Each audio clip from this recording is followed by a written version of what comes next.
Hello and welcome to the Omega Republic, a radio podcast program for the Furry and Brony Community. I am your host, Coppercat. Also, joining me today as a co-host is Cosmic Prose. Hey. One second here. Thank you for joining us here on Suiting Up for Life, where we seek out those in the furry fandom and get to know what it's like to be a furry and or brony, and what they do to make who they are a part of the community. Today, we have Charcoal the Sergal, Hello. and for the first time ever, a double header interview, we also have Mountain Sol Kirin. Hello.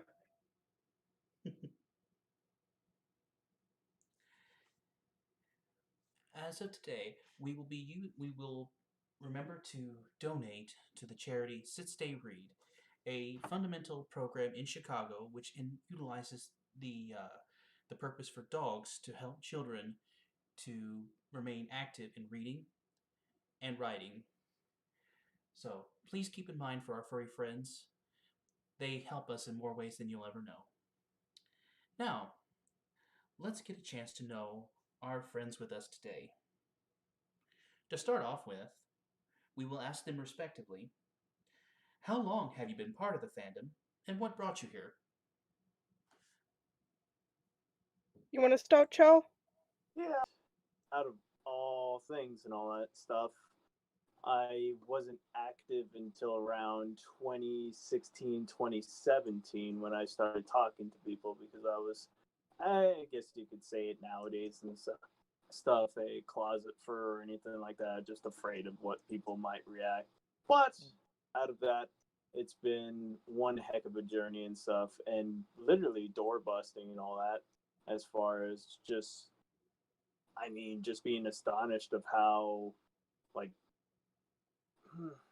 I would say how empathetic this fandom is and all that. Very, very open doors and all that, and just I would say it's astonished me every single time. Just the people that you get to meet and see. Awesome. Sorry. No, let's go ahead. I've probably been in the fandom since 2014. I actually transferred over from the pony fandom into the furry fandom. And I pretty much jumped straight into it as soon as I saw what fursuits were. It's just like, this is what I want. Nice. Awesome. So you both at least have a few years under your belts. That's good to hear. Definitely. Now, as a side question, and I'm sure some viewers would be interested to know, what is the relationship between you two? Not like No, I get you.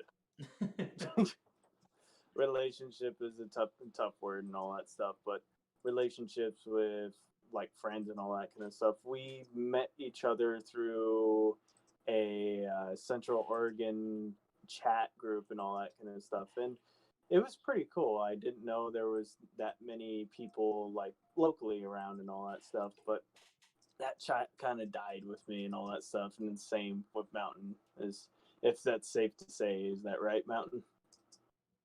Yeah, definitely. During the chat, we had a fur meet, and that was kind of the first time I met Chao in person. And as soon as I saw his suit, I was just like, oh my gosh, I admire this person so much. I want him to teach me his ways. Become my teacher, Sensei Chao.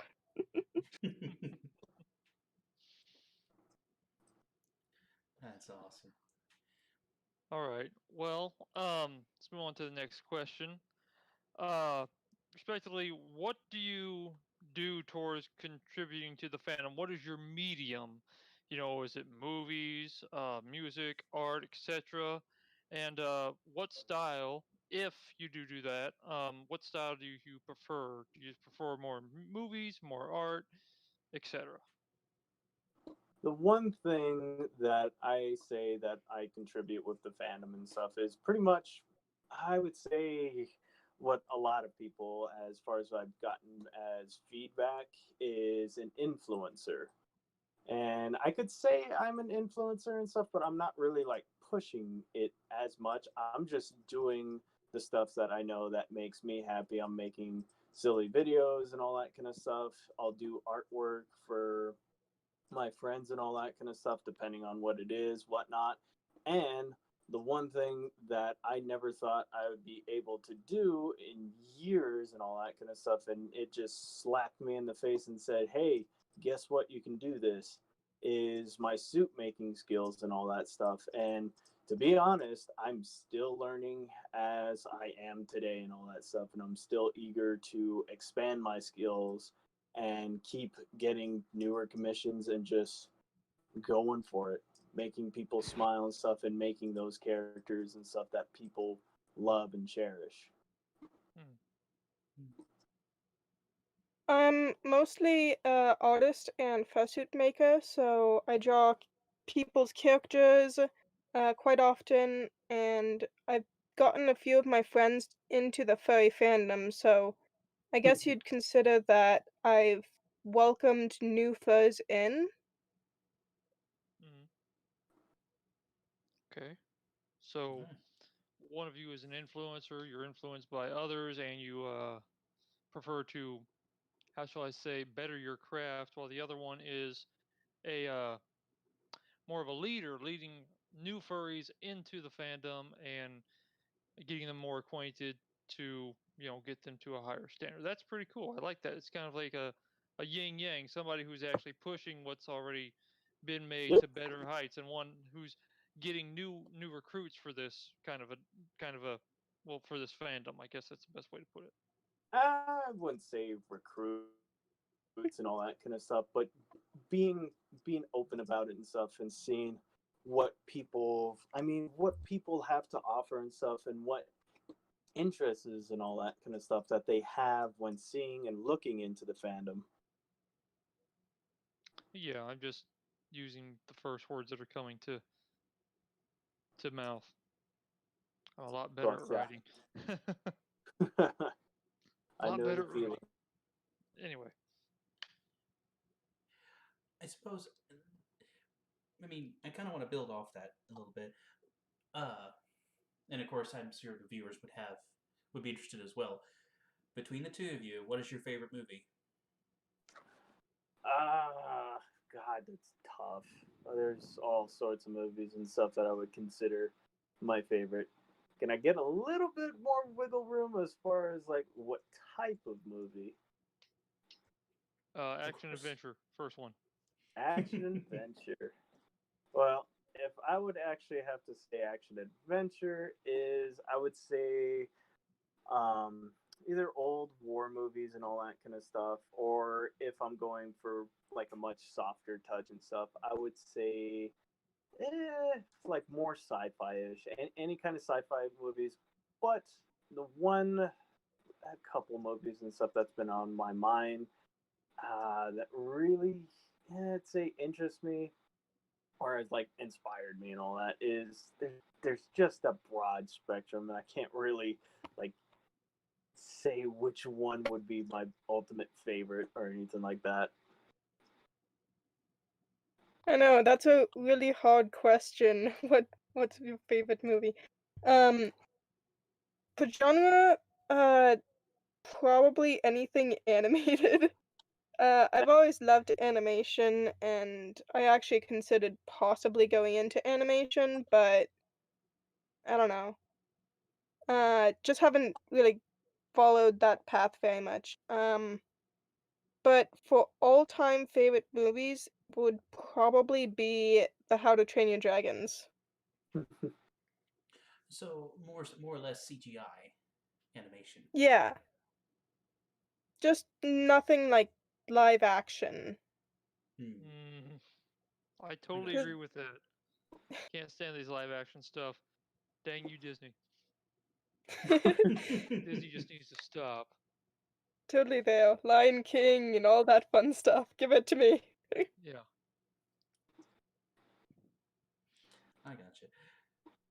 So, would you say like traditional versus anime or Japanese animation? Oh, Which geez, one? I'd probably say anime. Fair enough. I would agree with that. And Charcoal, as far as sci-fi, of the two, which one interests you more? I And would I say go ahead. in sci-fi or any type of like war movies, a Triumph or anything like that, those kind of stories, I would say the ones that actually make you think and stuff, the ones that actually put you in the character's shoes and all that stuff, and any movie that can actually display that to a T and all that stuff, put you in the character's shoes and actually like not make it overwhelming and stuff, but put it to an emotional standpoint and all that is what I would actually like in any kind of movie and all that stuff.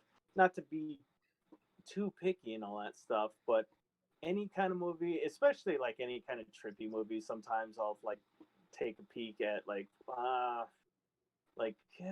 individual creators and all that kind of stuff where say like I've been really addicted to this one network and all that kind of stuff on YouTube. It's called Dust, or there's like a bunch of other smaller ones and stuff that they have and all that, just stuff like that. All right. Cool. Alrighty.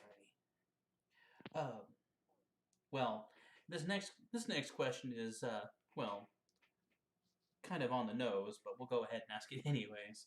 Uh, of the two of you, are you a suitor? If yes, who made your suits? How long did it take? And will you decide to improve on it or add another to find out what and who you really are? All right. So, as a suitor and all that stuff, I made my own suits, and with the help of DVC and stuff, with their bases that they have, their Sergal base or the skulls and stuff that I have, and the crow that I also have. Haven't worn him as much, but my main persona and stuff, being the black Sergal charcoal, has pretty much just evolved um, barely and all that kind of stuff. But in his first stages and all that stuff, when it was an impulse for me when I bought the base and all that stuff from DVC, the Circle base. He technically charcoal wasn't even black to begin with. I didn't have a ref sheet. I didn't have anything to work with. I just had scrap fur and all that stuff that I bought locally and all that kind of stuff, and just had at it. And as far as with the character and stuff, with either improving or tweaking the design and stuff, I don't think I'm really gonna do that. I might make like different versions and stuff if that ever comes to a chance, like different species, but keeping the same pattern that I have and everything, and pretty much the same character, just a different species. I've thought about that, and the one thing as far as on my mind with making in the future is definitely a dragon. I definitely want to make a dragon, and that's been pretty much on my list.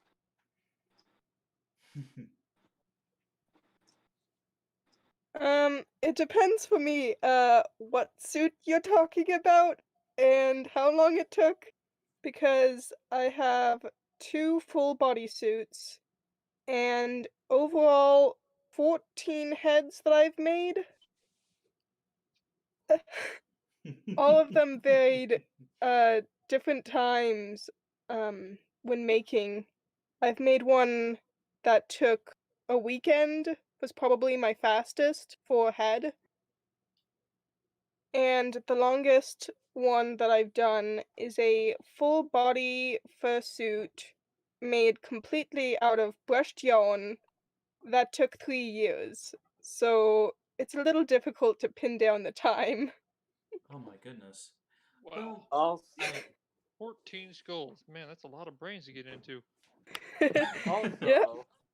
I forgot about that in the question is the time frame and all that stuff that I've had with my suits. If my main first one and stuff, my first version that I have and stuff of the Sergal took me like a good 2 months and stuff to actually finish and everything and get it refined. But there's been plenty of variations and stuff that I've had with the suit and stuff, same colors and everything, but just learning as I go. So with the head alone, the original head that I have is he's gone through 3 refurbishments, and the body has actually gone through 1 refurbishment. And then the time scale that I have on my newest suit and stuff that I had gotten done this year, I started at the beginning of April, or no, I actually finished in April, the whole month of March and just a little bit of April.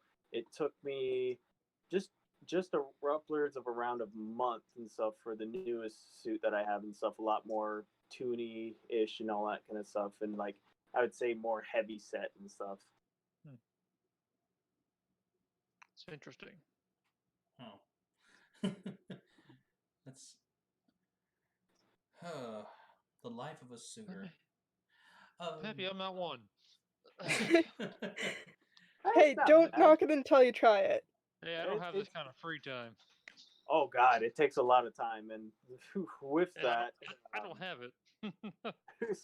with that, I'd say the fastest one that I've ever gotten done was a commission that I had up in Canada. Another Sergal and stuff. I traveled to Canada to make that commission, and I got it done, a full suit, in 2 weeks. Wow. 2 weeks. A full suit in 2 weeks. A full suit. Dadgum. Yeah. I'm interested to know the quality level. Quality level, I can send pictures over and stuff if you would like to see, but this is all audio and all that. Mm-hmm. Well, Hey, on a Tom scale makes of... good stuff. Sure he does. His picture looks great. Oh, I don't doubt that. But I know, you're able to put a lot more detail into something the longer it takes. But I Yeah. also know that with experience, you can, get faster every time. So, I mean, it's... I don't know. I don't know what goes into putting a fursuit together. I will say this, and I could say a lot of suitors and stuff, or suit makers and stuff, excuse me. A lot of suit makers and stuff can abide by this. If you can definitely do a project within a month's time frame and all that kind of stuff if you already know the design and all that stuff, already have everything measured out and stuff, and just go all at it as fast as you can. It's draining. It drains the crap out of you and all that stuff. So I take it you keep a lot of aspirin nearby. Not aspirin. It's not stressful as far as like body wise or any stuff. It's just mentally and stuff because for me, and I've known as far as like a couple other suit makers and stuff, is you got to get yourself pretty much. It's like visually and stuff.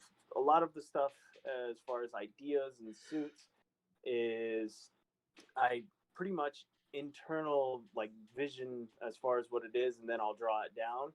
And most of the time and stuff, I'll be having to take notes and everything and remember stuff because I'll be going back like, how did I do that? It'll just come to me right off the bat and stuff where it's just like, okay, I'm gonna do it like this. Gonna get the sculpting down first, all that kind of stuff, and just like an internal monologue that just keeps going and all that.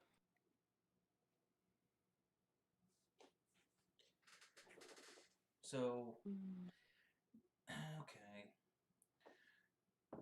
So not really. So I would probably be more or less incense then, instead of aspirin. Depends on what kind of incense. Mostly just a lot of caffeine. Sounds about right. So 5-hour energy then. Oh god, no, this stuff's nasty. I have to agree with him there. That stuff is horrible. Took one of those. I'm like, is this supposed to make me stay awake or kill me first? 5 hours for what? Okay. Well, let's kind of keep this keep the ball rolling here. Okay. Based on your choice, let me start over.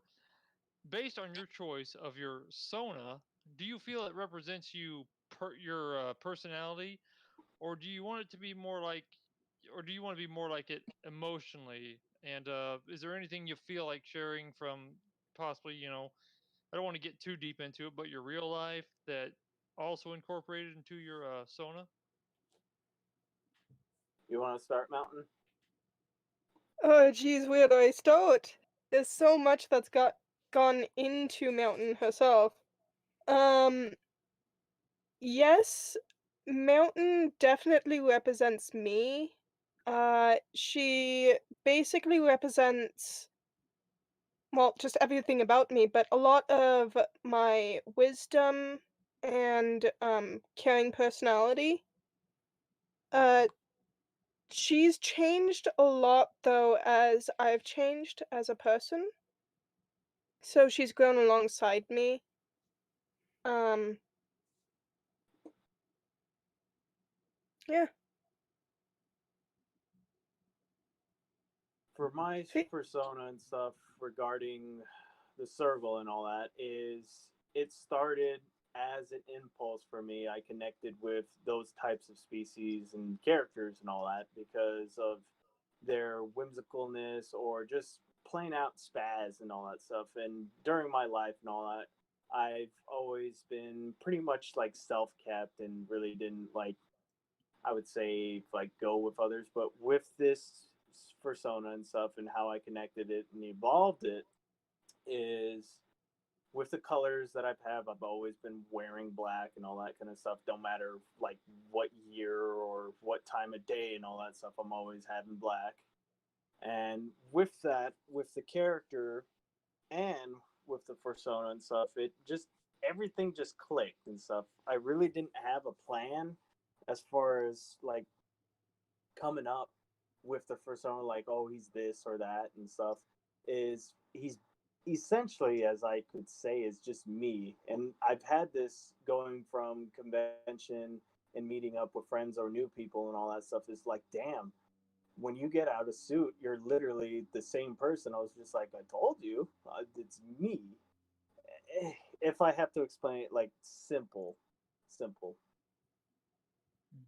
So you're saying with both of you, as you've matured and aged and gotten further into the fandom at large, it's more or less the reflection of your fursuit or your character as it is. It reflects you almost as a mirror image. Pretty much. yep. That's kind of what it was like with me when I started getting into it, once I got my name and stuff. Because, I mean, as I got older and high school and stuff, I hated writing at the beginning of high school. I just couldn't stand writing because, in school you're supposed to write research papers and reviews and whatnot. But once I hit senior year and started taking all the easy classes, there was a new class finally offered to the school, a short stories class, and I just started writing that. And I've been writing science fiction freelance for, well, since high school. So yeah, and it's, cosmic prose. It's all science fiction, space odyssey, all that good stuff. So okay, that's cool. I like that. Would you It's an say outlet. Oops, my bad. no? No, Go ahead, go ahead. Copper. It's an Nope. outlet and a different form of expressing yourself. As far as I've seen it and stuff, is you get a you pretty much with suiting and all that stuff and character design and pretty much finding what species you are or anything like that, or what connects to you on a soul-based level and stuff. And I'm not trying to make this all like fairy tale kind of stuff, but you find what attributes and stuff, what kind of species, and a lot of it actually revolves around species and all that kind of stuff is like, say for instance, as an example, with most bird species or anything like that, bird personas and all that stuff, those people are usually very loud and very active and all that. Hmm. So I have a crow and all that stuff, but I connected with him and all that stuff, made him and made the head and everything. But I wanted to do a full body suit with him, but it really didn't take off because like I don't really feel like a bird and stuff when I'm out and about. Yeah. I'm gonna build on that, and with the character or the animal being how you see yourself. And me personally, chose a Kirin from Japanese mythology because a Kirin is a protector and a forest spirit, basically. And I think that fits me really well because I live in the mountains and I love the outdoors and I love being in nature. But I also take on quite often the role of protector or helper with my friends and family. And I can if I can expand on that too, Mountain. Everything is for me with the Sergals.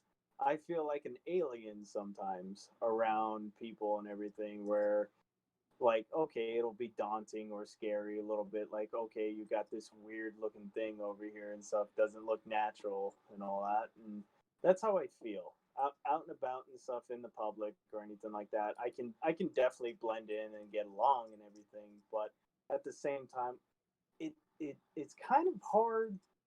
I would say it's easy for me to make friends and all that, but it's kind of hard to find, I would say, relationships and stuff as friends and all that stuff that are strong. Think of it like a tree. You got the friends that are beautiful and vibrant that are like leaves, but they fade away fast. Then you got other friends and stuff that are like branches. They can hold the weight and stuff, but some of them can break and fall. And then you have the roots of the tree, the stalk of the tree. Those friends, as far as the roots, you never see them that much, but they're always there supporting you.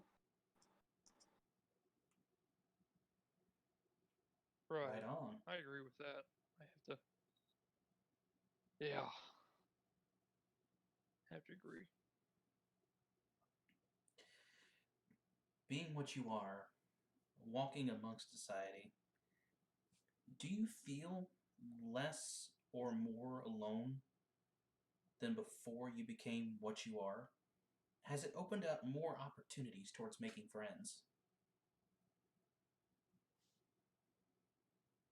I would say, with my experience, I'm glad that I took the step and the initiative and stuff to finally start talking to people and finally actually making suits and stuff. I didn't start making my suits and everything until 2016, 2017, and thenceforth. That's when I started actually making suits. But in that time, I was drawing and all that. So with joining into the fandom and stuff, like, yes, there is those lonely spots and stuff, and definitely with like finding, especially the one thing that bugs me as in the fandom and stuff for me personally is everybody saying, "Oh, you're a poppy fur." I'm like, no, I am not a poppy fur. My definition for a poppy fur is a little bit different than what you're thinking. Like, yes, I'm flattered that you're calling me that, but it's a little bit different, and I kind of feel lonely on that aspect.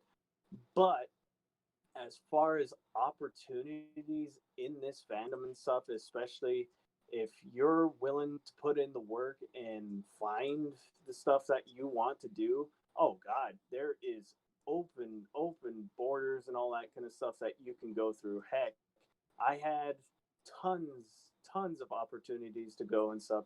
The only limit and stuff that I would say that for anybody like joining the fandom and stuff and seeing who they are and finding friends and stuff, lifelong friends and stuff, it takes a while and everything. But finding who you are and doing the stuff that you want is just pretty much your determination and will and stuff. Like for me, I've had a little bit of trouble with money and still I struggle with money sometimes and stuff. But if you're willing to go after it and chase it, you can.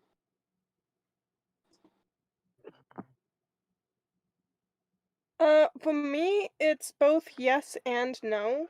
I've definitely made a huge amount of friends through the furry fandom, but I also feel like because I'm pursuing being a furry artist and fursuit maker, it's really hard for my family to understand.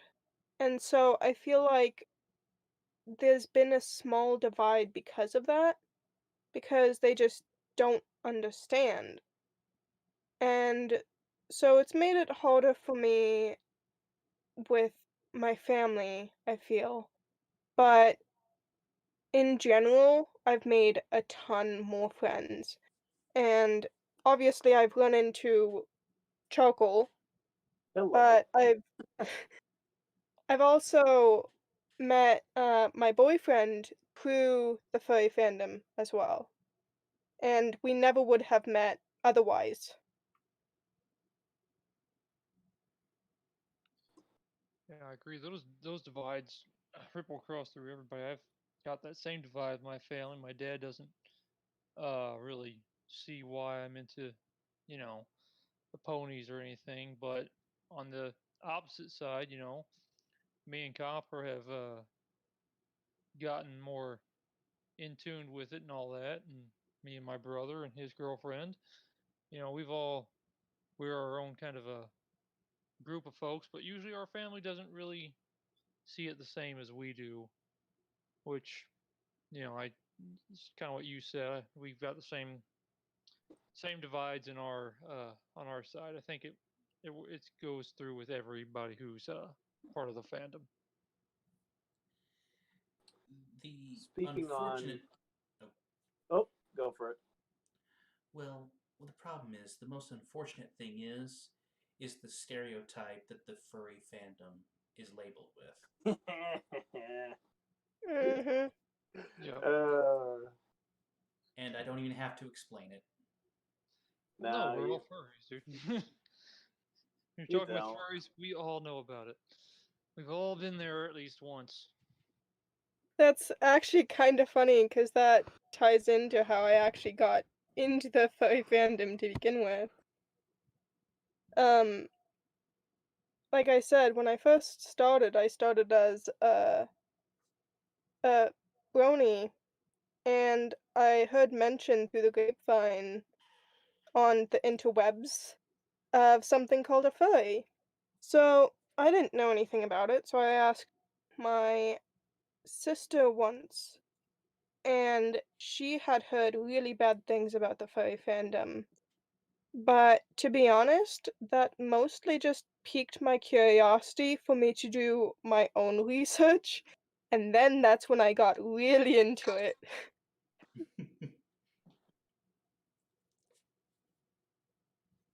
Okay. Well, this kind of most people kind of already figured this question out through what we've gone through, question wise already. But since becoming a part of the fandom during your day to day life, however you want to say it, what are some things that you started doing differently, daily? And if you've got nothing, just try and answer the best you can. Come up with your own answer. I'd What's something say, you're different? um, as far as changes and all that stuff in when joining the fandom and all that is pretty much seeing a pretty much a huge spectrum and all that kind of stuff of people and all that that alongside with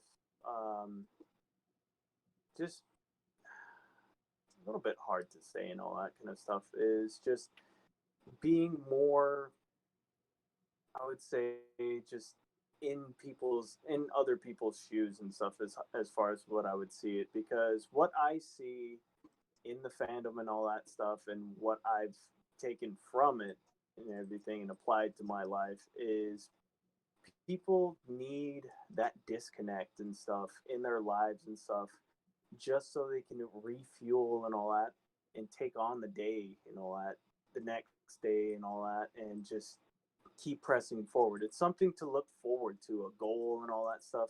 And you have people to talk to that are in the same boat as you. They have the same difficulties or struggles and stuff. And in the good side and stuff, they have the same interests. They have the same, like literally, the people that I've come in contact with in the fandom and stuff, it's just like, holy crap, you're almost like me. What the hell? Like past hood and all that kind of stuff in their childhood. It was just like, damn, I didn't expect that to happen.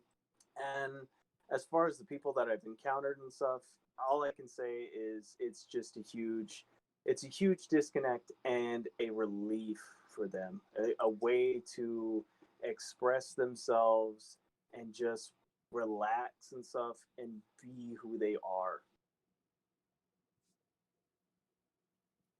Yeah, for me, actually, it's made me a lot more inclusive and welcoming to all people, because I was raised as a homeschooled Christian, and so that is can be a very narrow mindset. But the furry fandom is so broad on so many perspectives that it's taught me to welcome anyone, no matter their sex, no matter um, how they look, no matter how they speak. Just look at the heart of people more than the outward appearance, especially since a lot of the furry fandom is portraying yourself through characters or through fursuits. You can accept the person as their character and how they want to be instead of seeing who they are physically, instead of just looking at the outward appearance of a person. Never judge a book by its cover. Exactly. So, with both you, what I'm hearing is that you're saying it allows you to accept, becoming part of the fandom allows you to accept a lot more people, regardless if they're of the fandom or not.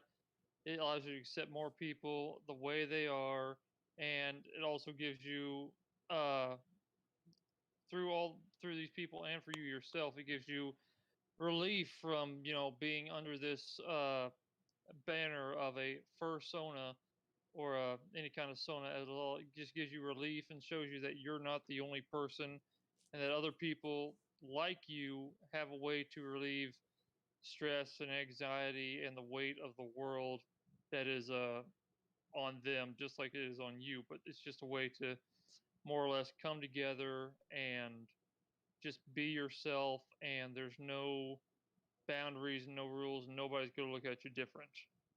Nope. Exactly. Great. I like that. It makes you think twice about appearances, for sure. Appearances and all that, but I will say this: um, going through, and this will happen and all that stuff. I'm not gonna paint like a pretty picture and all that kind of stuff and give you like all that kind of stuff, but going through the fandom and stuff, you will find those people and all that kind of stuff that will take advantage of you or anything like that. But in in that aspect and stuff is just be careful and all that stuff. And I would say is you could spot those people, but for others and stuff, it's a little bit more difficult, and it takes a little bit more life skills and stuff of finding those kind of people that will betray or anything like that and stuff. But majority of the fandom and stuff is just astronomically. I had bad assumptions when I was going through my first, well, going to my first con and all that stuff is like, oh God, there's like the people that I'm gonna meet and stuff that I've talked to, they're probably gonna be all stuck up, they're gonna be a different person and stuff. And those are horrible thoughts and stuff, but just a way and stuff of compensating of just like, oh, there's this or that and stuff. But ever since that first con, I was just completely blown away of how just friendly and accepting a lot of people were. Just tons of people were and all that stuff. And going through the years and stuff, going from convention to convention is just I would say I would love to for the next generation and all that stuff, which is going to be huge with just all the amounts of social media, videos, all that kind of stuff, and new suitors coming in and all that. Is I would say I would love to keep that going and stuff instead of make it into a mainstream kind of thing and all that stuff. I would say that would be my fear out of this and stuff is just I wouldn't want it to become mainstream and everything where whatever kind of companies or whatnot and stuff would pry their fingers into it.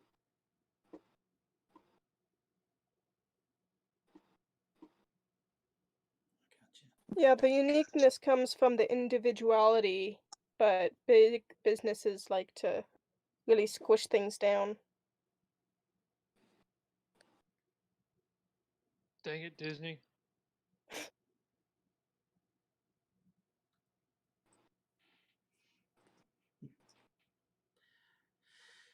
Well,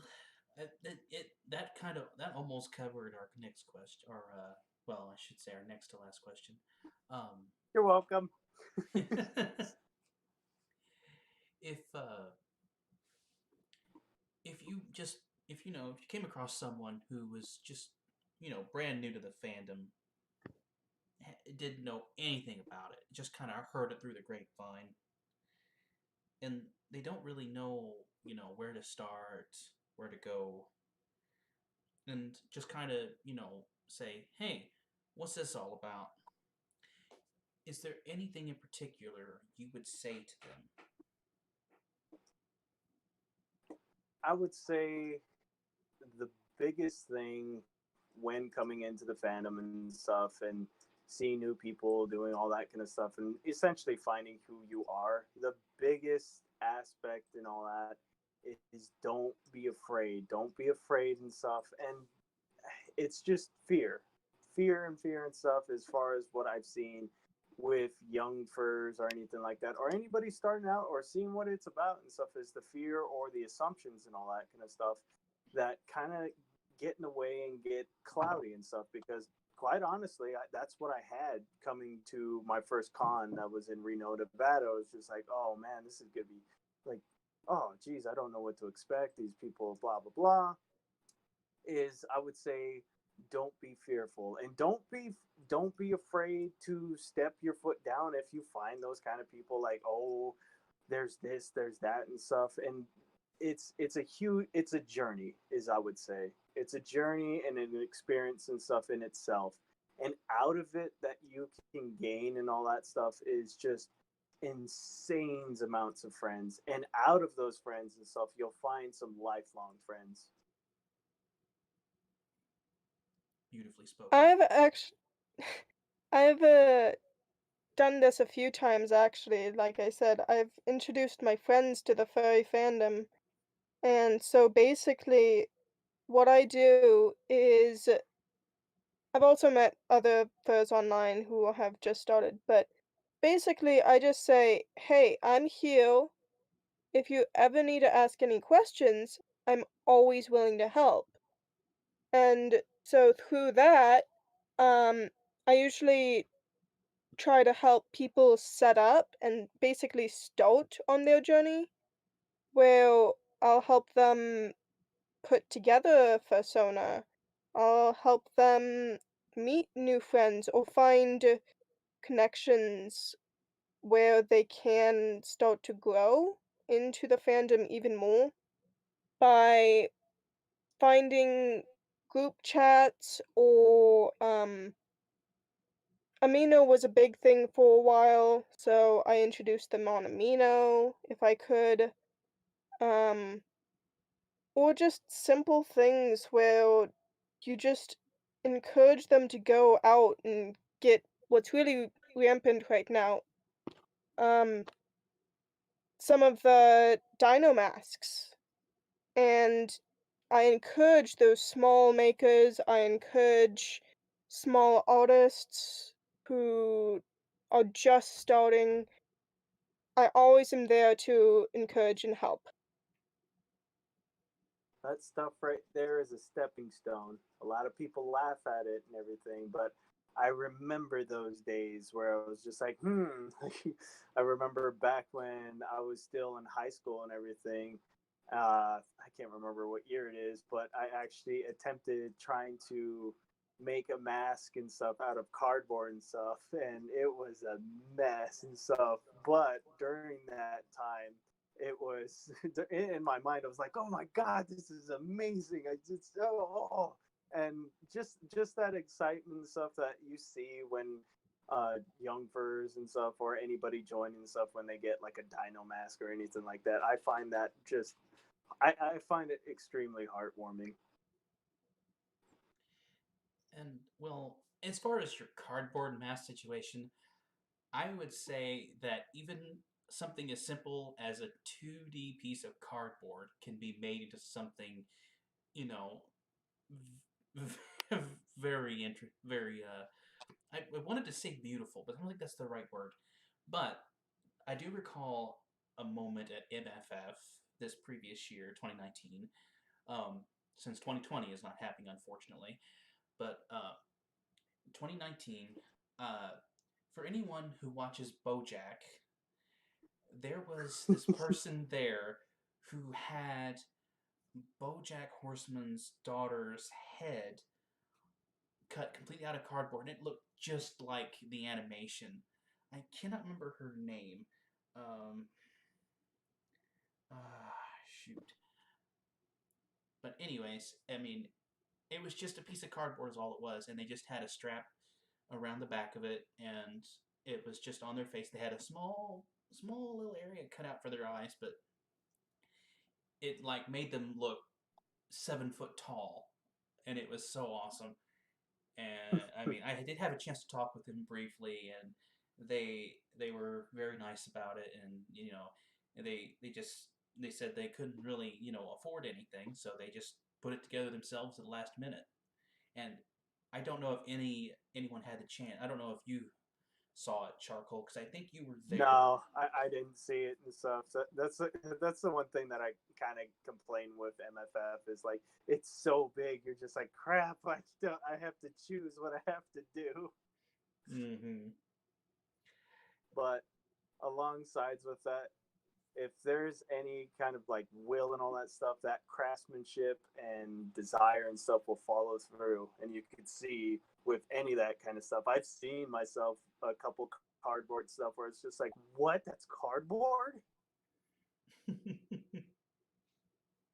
Yeah, my first head, which was actually part of this yarn suit that took 3 years, was actually plastic mesh and yarn. And that's because I just didn't have the money to buy fur and foam.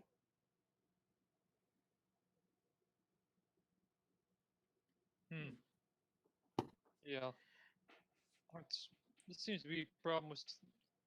I'm not saying it's a problem. It's just something that seems a lot of furries have that same kind of thing. They don't have the money to make what they really want to make. But I think on the plus side of it is that whatever you make, uh, it's unique, it's different, it's what you've got uh, to work with, the supplies, the materials you have, and as you continue to make suits and improve and spend money wisely as it is, you just make better and better suits and parts for whatever uh, suit you've got. And I think it's just great if you can just start at the bottom floor and work your way up, as it were. I think, I mean, I've seen so many unique different suits being made by so many different people online for so long. It's just amazing what some people do with so little. And what I could say as far as to branch off of that is for any young suitors or anything like that, or makers, or any kind of like hobbyist and stuff that wants to like make their character and stuff, is please don't be discouraged and all that.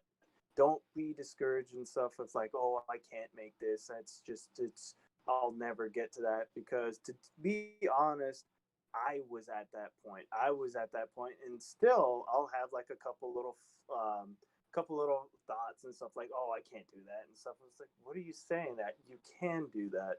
It's just a state of mind and all that stuff, and with time and patience and stuff, you will get there. There's no ifs, ands, or buts and stuff. If you're patient and determined, it'll happen.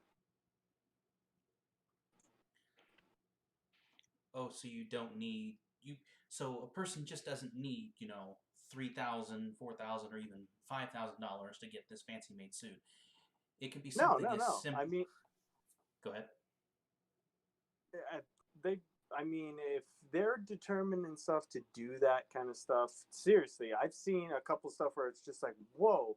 And even my own experience and stuff with actually finding out and stuff and making suits and all that is just like, yeah, it's a little bit expensive depending on like what materials you're getting and everything like that, and how much time you're going to put into it and stuff, and based off of like what colors, designs, and stuff. But from a starting point and stuff, if you're going to make a partial or anything like that and stuff, is basically your own ingenuity and all that kind of stuff will come into play.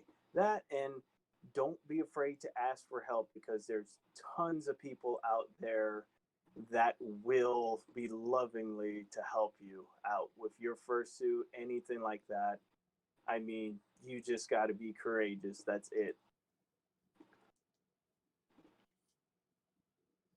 Yeah, one thing I've seen through the fandom is a strange idea of superiority when they have, uh, let's just say, Lemon Brat made fursuit, and they see a new fur making their own suit, and yeah, it's definitely not the quality of Lemon Brat, but they're at least starting.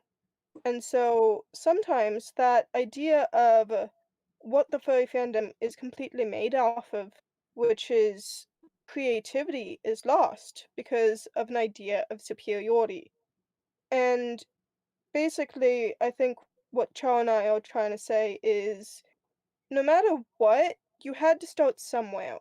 So encourage those who are starting so that they can become the lemon brats.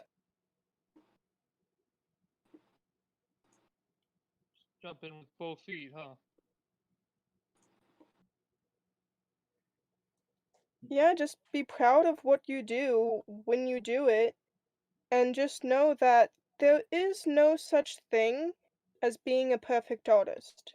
You will always find things flawed in your suits, or you will always be improving. I get that all the time and stuff, and especially going to cons and stuff. I've had a couple of times where it's just like, I can't do that. This is like what I made and stuff. It's just like there's so much this and stuff. And then I had a couple friends and stuff at MFF and stuff encourage me. It's just like, what are you saying? Your suit's amazing. I was just like, no, there's this and there, and they grab me by the head. They're just like, you shut up. Your suit's amazing and stuff. Stop beating yourself up with what the skill set that you have and all that. You can like, I mean, you got the sky's the limit and stuff. The one thing that from that is just don't be afraid and stuff. Don't be discouraged and all that. You put in the time, you put in the work and stuff, you'll get there. The two biggest poisons that I've seen of the fandom, one, of course, is social anxiety. Yes. I mean, it will kill anybody's interest in the fandom so quickly, especially when you go to a convention and you're overwhelmed. I mean, you're almost at 2019 MFF. I mean, you were practically shoulder to shoulder with all of these other people. I mean, in the midst of this pandemic, I would guarantee that almost everybody at MFF would have contracted the virus because we are just so there's just so many people there, and there's just so little time to interact with everybody There's there. no such thing as a 6 foot anything at MMF. What you're saying? Yes. It's packed. That convention gets full of people, and it's a huge convention too, with the plot of land that it actually has. So with that, which kind of saddens me and stuff during this whole pandemic and stuff, and it's understandable and very responsible, is they have to cancel that stuff because, and with any conventions, because they're crowded. They can get very crowded. Yeah. See, I've never gone to a con, so I wouldn't know. But you and will me are one on the day. same boat, so One day. you and me are in the same boat there. But I've been to other cons that aren't furry related at all, and yeah, people on small plots, small areas of space for things that have just exploded. People get really close really fast. There's a six. There's a six distance apart, but it's more like 6 centimeters instead of 6 feet. To say the least. I mean, the whole deal with getting back to social anxiety. I mean, you think about how you are just on social media. You can pretty much come and Correct. go as you please. I mean, you at any point you can just stop listening to the person, or you can just stop interacting with them if it's too much. But unfortunately, in the midst of a convention, sometimes you don't have that choice, and then you become overwhelmed, and then that person just has a mental breakdown, and it's not always visible. But It's it's go not. ahead. It's not retaining to social anxiety and all that stuff that happens with people and pertaining to the fandom and everything. Social anxiety can be quite a. I hate to paint it in a negative way and stuff. It can be really a killer and all that kind of stuff in most aspects. But the one thing is, and I'm not saying every person should do this, but I'm just putting awareness to it, is just to be kind and all that stuff, and find those people. If you see someone struggling or either having a little bit of a little quarrel or anything like that, they're not being like so active, or like, no, I don't want to do that. I wouldn't say force yourself or anything like that on them, but just understand and stuff, like, hey, if they need space and stuff, if they need the space to relax and get to their pretty much their train of thought and all that kind of stuff, because especially with the amount of people that are in cons and stuff and whatever is going in their head and stuff, just be understanding and caring. And with the fandom and stuff, it will be that and stuff. It will be very understanding and caring and all that. There will be people that will see that and stuff and take action and approach. Mm-hmm. That's another beauty with the furry fandom, though, is I struggle a lot with social anxiety, but as soon as I put on one of my suits, it all goes away. I can act as a different person and not have the consequences of the anxiety that comes with day-to-day life. And I feel like a lot of furries feel that way when they put on their suits.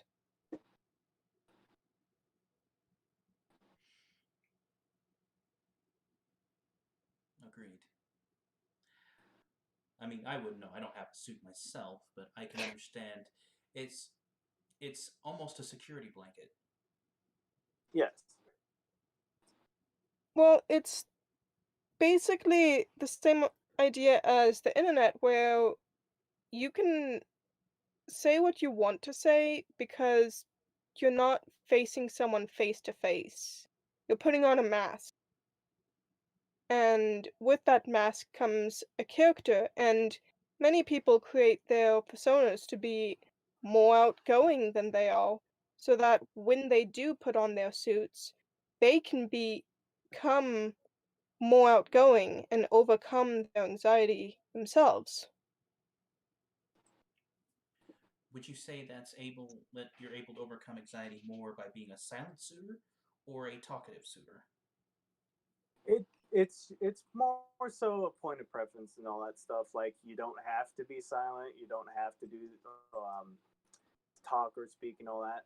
But there's actually quite a big list and stuff of suitors and all that stuff that you can actually see and experience and all that. Like with the quiet suitors and stuff, you'll see like, okay, you can approach and all that kind of stuff and talk with them or anything like that. And the majority, as far as what you were trying to say and all that, and what I can stem off of Mountain with that is it's a it's a huge release and all that stuff. Like, you can do stuff that would be very terrifying in your life and all that, and in public or anything like that. But at the same time, what this fandom has actually brought to me in attention and all that stuff of doing that is basing that stuff that you have those experiences and stuff being silly and all that stuff suiting around and all that is applying that to your actual like day-to-day life and stuff, and it brings you just a huge sigh of relief and everything. You don't have to be scared of it because that character that you have and stuff that you've created, your own persona and stuff, is still pretty much basically with you and stuff. It's you, to say the least. And with that, it gives you a sense of comfort. Like, okay, like kind of like an imaginary friend and stuff. Like, okay, what would they do and all that stuff in regards to the character. But it's pretty much plain and simple a release, stress relief, all that kind of stuff, all in one. Yeah, and to add to that, basically, you're putting on a mask so that emotionally you can take off a mask. You can be yourself completely. Ta-da!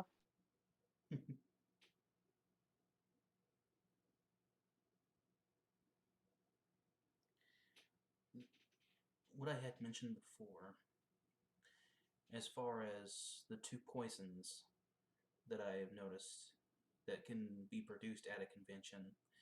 First, of course, that we've covered is social anxiety. The second one, I don't know how to put it into a word, but would be the quote unquote attention grabber. The As far as person the person that is there only for attention rather than being there. They think when they go to a con they will immediately get friends is what I mean. Uh, I I don't really have a word for it. I know what you're talking about, and to go off of that, I've met tons of people like that. It saddens me to a point, and a couple of them I've actually helped and addressed that problem and stuff that they really have actually no clue about. But in some cases, yes, you will find those people that are very nihilistic, as I would say, very nihilistic, and they're only in for themselves. Sometimes they can be actually very crafty with it, and they can fool you, just like, oh, I want this, or that, and stuff. And to be honest and stuff, I've had those people and had those experiences myself where you would have this person be very nice and all that kind of stuff, but they would betray you at the end and all that because they were only wanting one thing from you. They weren't really having that kind of stuff, and they're in for themselves. So in that regards is just it's pretty much going back to like, okay, when making friends and stuff in the fandom, yes, you will find very amazing people, but always, I hate to give like a little bit of anxiety from this, is always be careful with those kinds of people. But majority of the time, they will make themselves known pretty easily and all that stuff. It's very it's very rare to actually find one of those people and stuff that are like, okay, I'm all in it for myself and stuff. I don't care what you're what you're doing and all that stuff. Exactly. Yeah. No loyalties, no beliefs, just me, me, me. Yes. They are the See, center of the universe, and everything revolves around them, including the see, sun. Good. I haven't gone to a convention, so I wouldn't know exactly those types of people. But I do know that, from a fursuiter perspective, if you are being followed around by someone and they just will not leave you be, then that's just either when you break the magic, which I've actually had to do before Yeah. because I was being harassed. Mm. So you either have to tell them to shuttle off, go off, or you have your fursuit handler notice this and just sort of be like, "Hey, dude, you We got have been somewhere else. following us way too long. You've asked for 7 different pictures, let someone else have a turn now. That's where Go you get on." the big roll up newspaper and then hit him on the nose. A Down! nice big bap. Get away from here! Go peddle your stones somewhere else. Or maybe you have like a really big tennis ball. I mean, I know I'm pointing straight to the dog here, but that's the best analogy I could come up with. Somebody whose persona is a dog of some sort. I mean, Roll up have you seen newspaper. our Ball. tails and paws? Those things can be weapons. Oh yeah, they're definitely weapons. I mean, we had dogs in the house. The tails are dangerous because you have your glass of nice, cool liquid, magic elixir, Dr. Pepper, whatever you want to put in your glass. Right there, the dog comes in. He's happy to see you, or she's happy to see you, but your glass is now spilt, empty, all over the carpet or floor, and it's like that's what the tail does. I know you're happy to see me, but I'm very sad now because it's all on the floor, and you can drink it because you don't care, but I can't. I kind of like no hair in my drink. Yeah, I know tails and claws can be very, very dangerous weapons. I've had dogs my entire life, and teeth can also be weapons. Not on a fursuit so much, but not that I've seen. I mean, I don't really stick my hand inside fursuits' mouths either. So, but yeah, teeth on the real thing is a weapon, big weapon. I've had both, not meaning to bites and actual meaning to bites. So, been pretty. It's been a long, long road of dogs and cats. But yeah, tails and claws are definitely weapons. Anyways, but before we wrap up, I do have just one more question, and we'll let our guest back into the world as it may be. Um, for the both of you, looking at the representatives of the fandom, and I hate using this term, but I'll use it anyways. The popufurs, of course, is what I'm referring to. Is there anything that you've noticed or paid attention to their behavior towards the fandom that you've kind of incorporated to your behavior as well? Here's the deal with poppy furs and stuff, and what I would say I wouldn't incorporate or what I've actually got and stuff. I would say the one thing that I've made personally different and stuff is to be pretty much accepting and all that stuff. I've had a couple of counts and stuff a, with quite actually a few of poppy furs and stuff where they're quite a bit different and stuff. I've met up with Court Husky and stuff. Really good guy, but very, very like okay, very what you call it, cautious and stuff when it comes to meeting new people, and that I can understand on my own hand.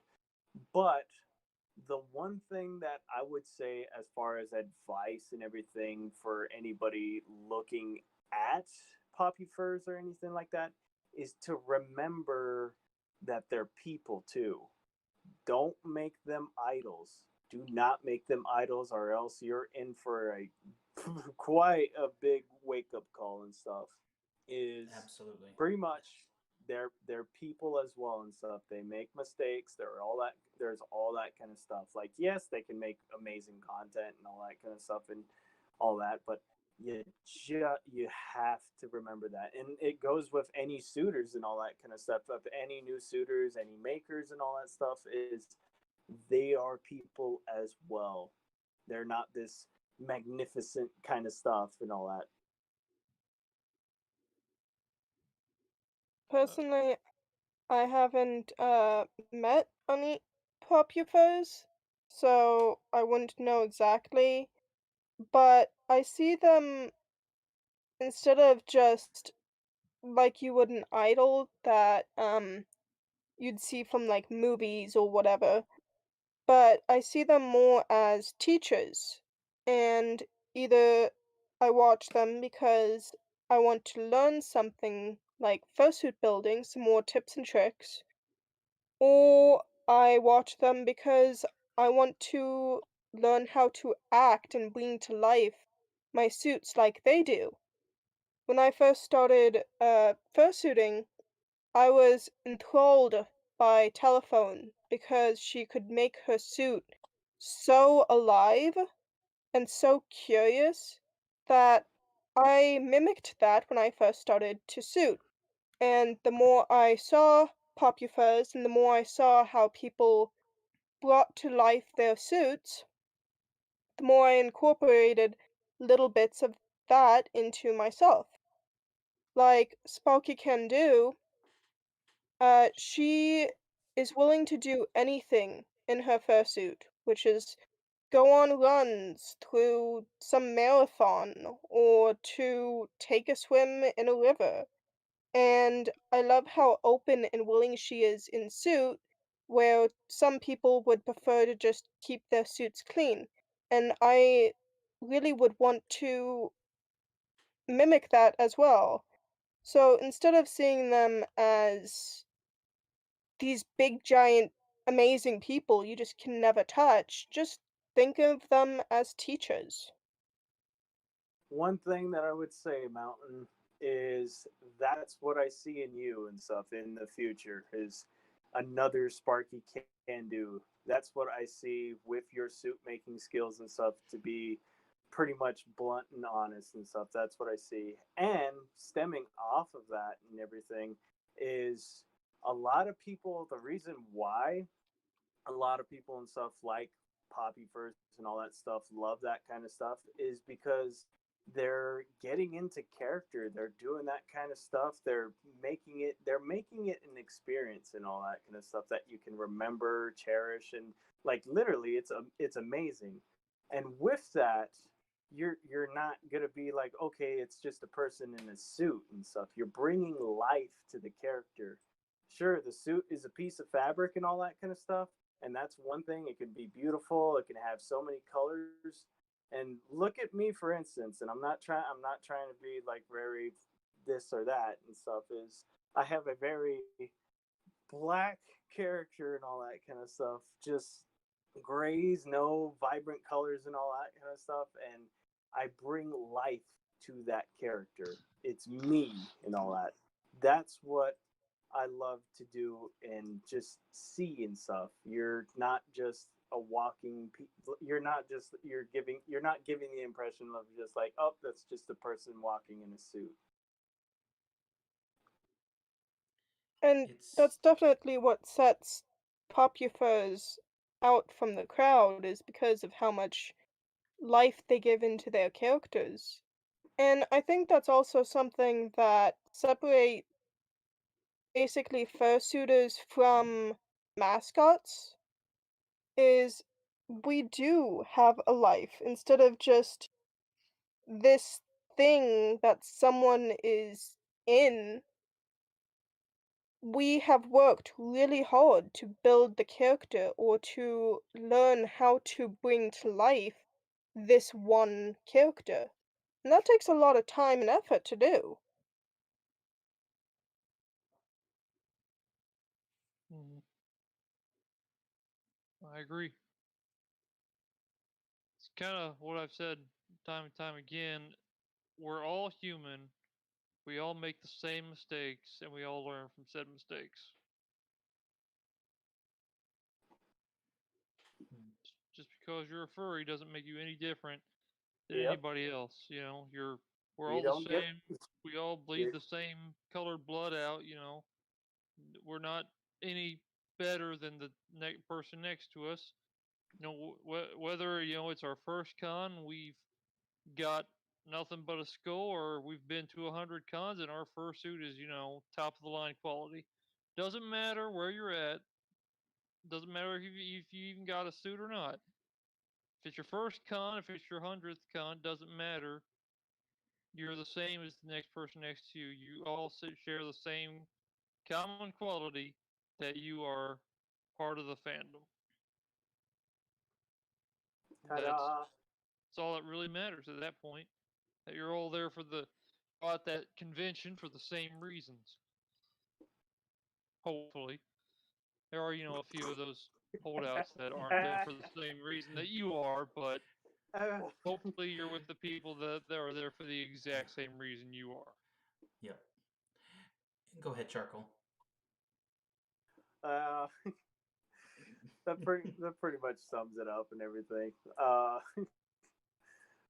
With that being said, uh, with I mean the one thing with the fandom and stuff is just to be supportive of people and stuff. That's the one thing that I see in the fandom. The one thing that I want to bring out into the fandom and just be don't be afraid of the person that you are. I've met those kinds of people, and hell, I was that person that was afraid of who I am, to express myself, to say the things and stuff, not be afraid to say the things that I need to say. But just having that relief and stuff and knowing that there's people there for you. You have essentially with you have pretty much essentially a family and all that stuff. That's how I see it as far as with the fandom.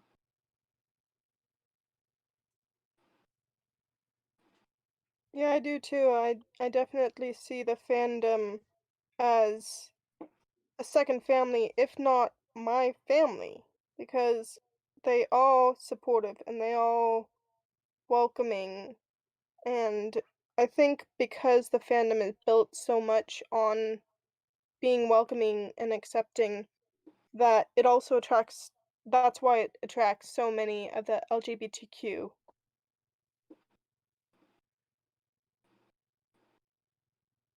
It's always good to find a place where you can belong.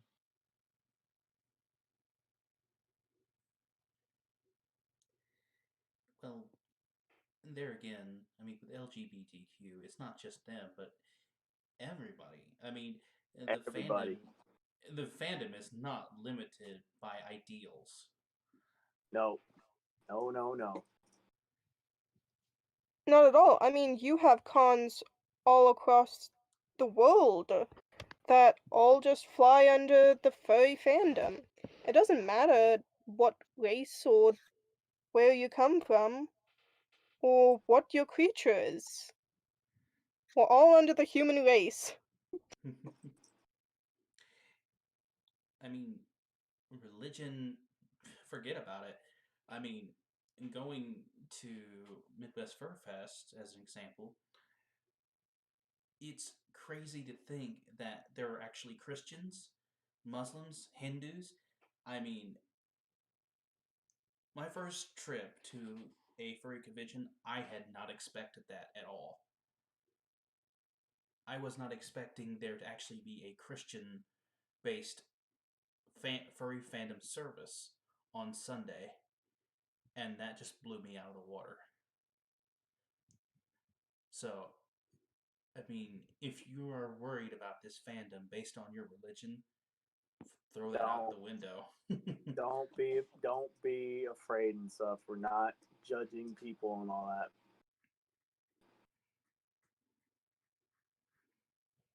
There's Again, no judgment. it ties back to my idea where the furry fandom has changed me to look more at the heart of someone rather than anything else that they might be considered in a box for.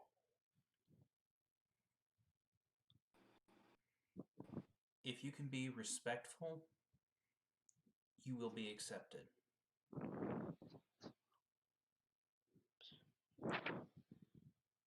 That's about as simple as I can put it. Exactly.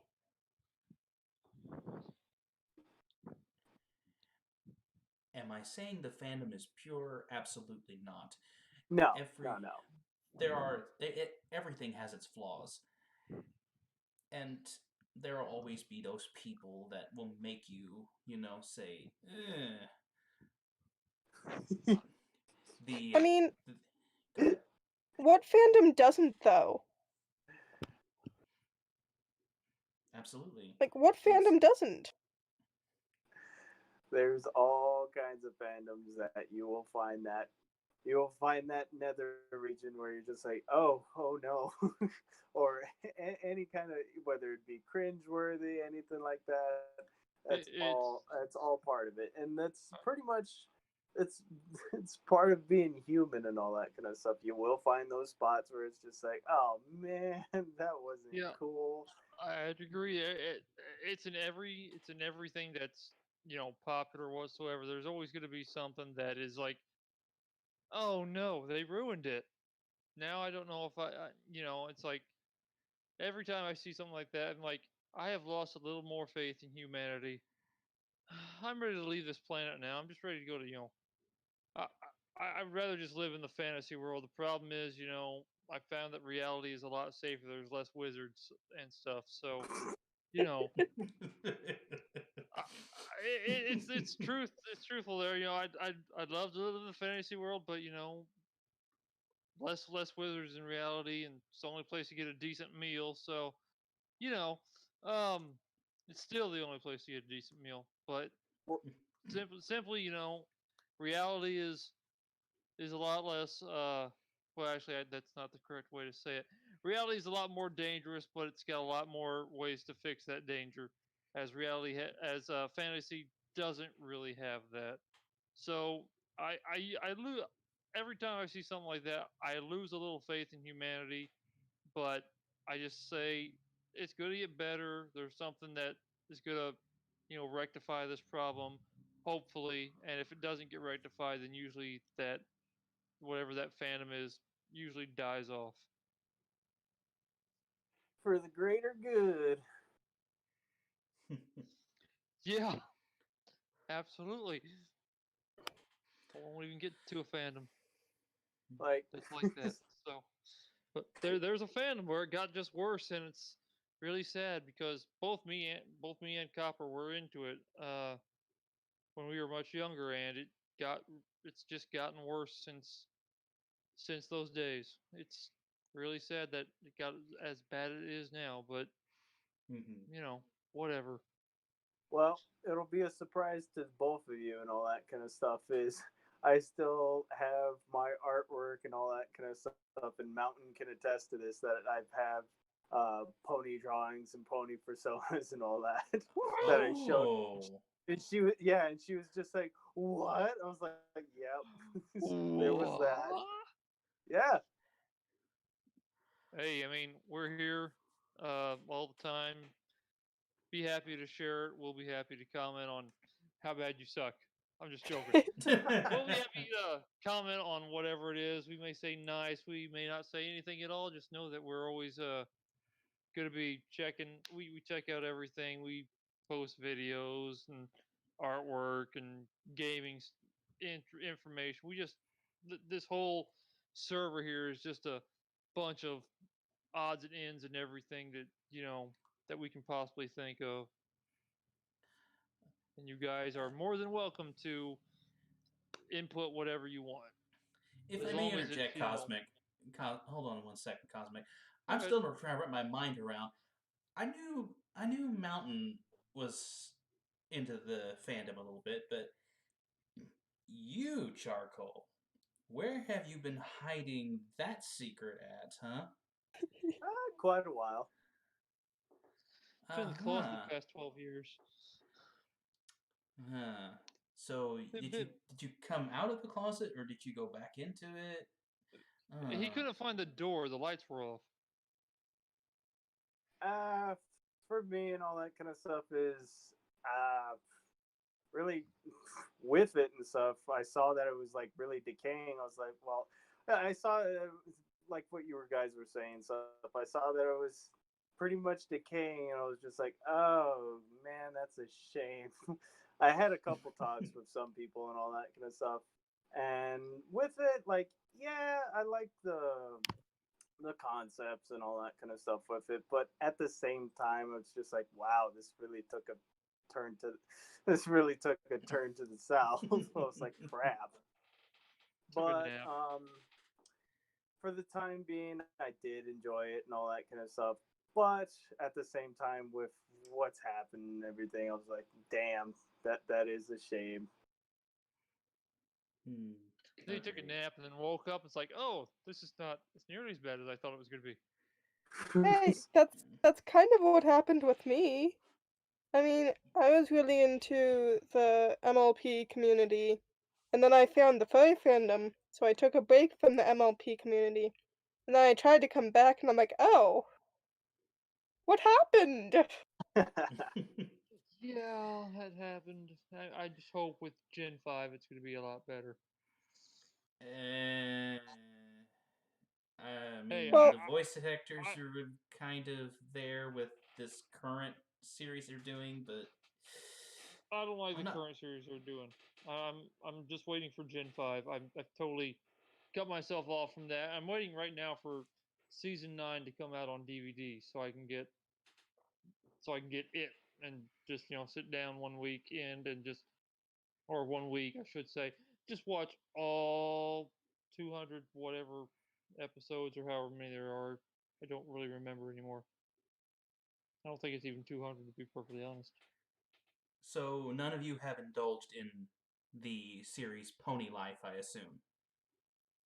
No, no. No, I've absolutely. I've watched one or two, but mostly I've just seen Dr. Wolf's reactions. Yes. Oh, and Cooper Cap, you sound Yes. very much like Dr. Wolf. Dr. Wolf. Greetings, everybody. Dr. Wolf here. Yes. You're not hiding any secrets, are you? No, no, no, no. I guarantee you, He's I not. am not the illustrious Dr. Wolf. Granted, Yeah, I he do enjoy his content a great deal, but no, sorry. yeah, I can attest to that. Me and Copper know each other in real life. We're Yep. pretty good friends, and I think I would know if he was Dr. Wolf. Anyways, let's go ahead and wrap up here because we've been at it for over an hour and a half. My goodness. Um, Nice. Boy, it's just we're real supposed to do quick, it.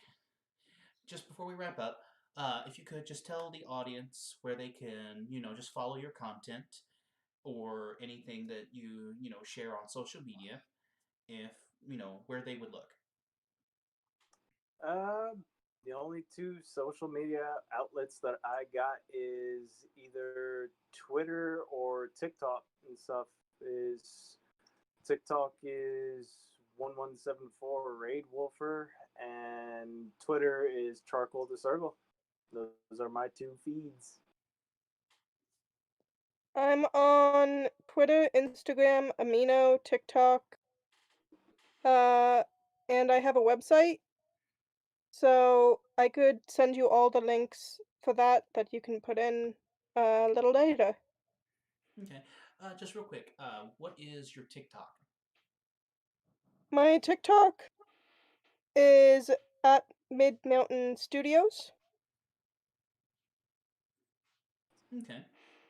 And your Twitter.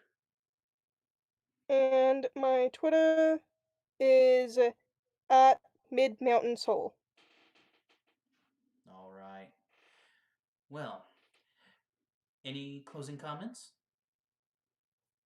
Um, don't eat too much cheese, please. You're a cheddar head. Yeah. Actually, that's just good common sense right there.